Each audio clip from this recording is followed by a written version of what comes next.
Apocalypse Now by Desutoria. Chapter 11. Hideki was the first to wake up the next morning, but he didn't move for about 20 minutes afterwards for fear of waking Harmony. The day before had been just as stressful on her, so he wanted her to get as much rest as she possibly could. It wasn't like there was any real rush anyway. Sure, the longer they waited, the further the infection could theoretically spread, but Hideki felt pretty confident that with the sealing of Mount Moon, it wasn't going to be doing any more spreading. But what if Misty had missed something? What if an infected Pokemon had gotten loose east of Mount Moon? For that matter, while immune, he was sure her Starmie had been infected as well. He wasn't quite sure where exactly she ran off to, so how could he be sure that she wasn't spreading it to other Pokemon right now? No, she's smarter than that. She was able to figure it out on her own that Starmie was immune, so she had to know better than to let it contact other Pokemon. His natural distrust, he decided, was the cause of his unease, and he spent the rest of the time trying to convince himself of Misty's competence. Suddenly, Harmony convulsed next to him. This unexpected movement in turn startled Hideki and caused him to jolt, resulting in him banging his arm into the machine he sat next to. This collision caused a loud clang that seemed to echo all throughout the facility. Sorry, Harmony said sheepishly. I had one of those falling dreams. You're too high-strung for your own good, Hideki laughed. Hey, you jumped too. Is everything alright in here? Hideki and Harmony looked up to find Xerxes standing in the entranceway to their room, trying to rub the sleep out of his eyes. Yeah, I just woke up kind of suddenly, Hideki said. The hell made that noise? Hideki again struck the strange machine on purpose this time, replicating the sound. Ah, Xerxes said with an annoyed look on his face before turning and walking back into his room. See, look what you did. You woke up X. Good job, loser, Hideki said. What?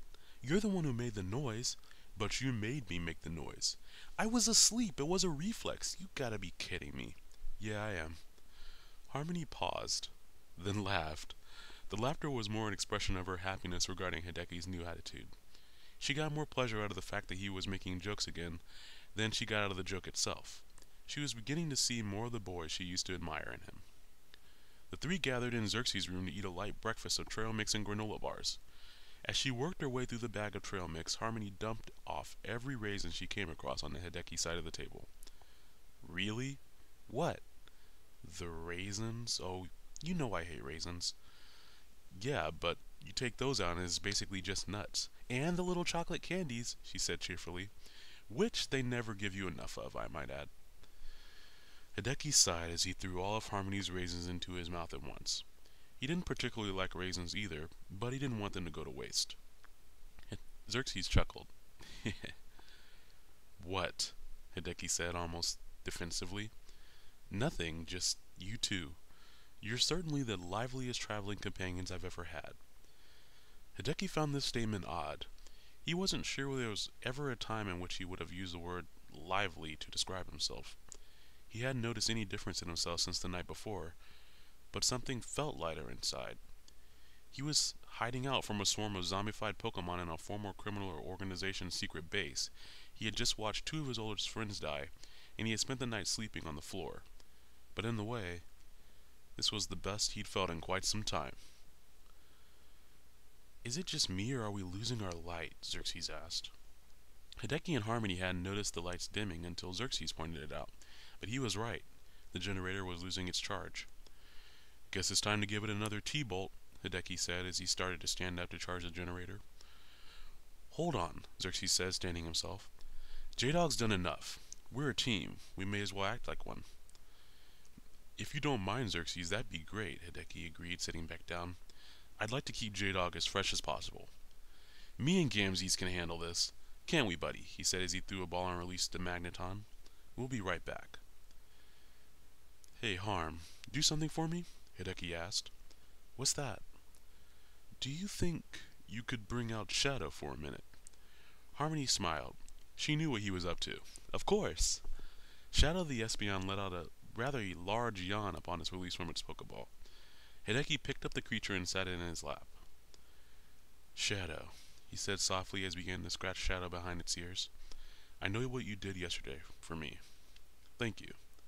The SBN began purring loudly and snuggled in closer to Hideki. "Aww," said Harmony. "Hideki, that's amazing." "What?" "SBN are known for their ability to bond with any... SBN are known for their inability to bond with anyone but their trainer. You know how much love it takes to get an Eevee to evolve into one, right? I had to pamper this guy non-stop for days before he trusted me," she said, now reaching a hand out to stroke Shadow on the head. "But he looks so happy with you." "I think we both know this guy's no ordinary Espeon." "But still..."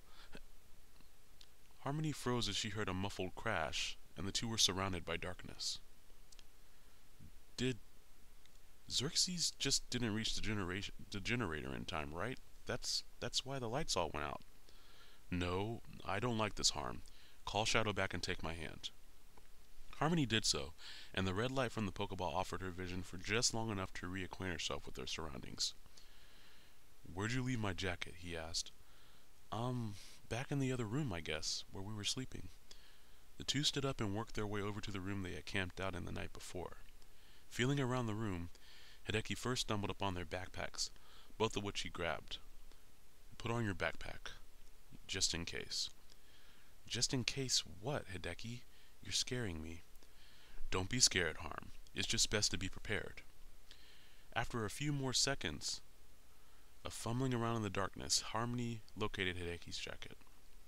She pulled his cell phone out of his pocket and pressed a button, illuminating the screen and providing them with enough light to see each other. The two used their newfound light source to work their way through the facility. Hideki grabbed Xerxes' belongings as they went. He wasn't going to volunteer this idea to Harmony, for he didn't want to scare her, but his mind was already racing to figure out how the base could have been reached. "Hey! Hey!" a voice called out in a whisper. Hideki moved the light from his phone around till he found Xerxes sitting against a wall in the hallway.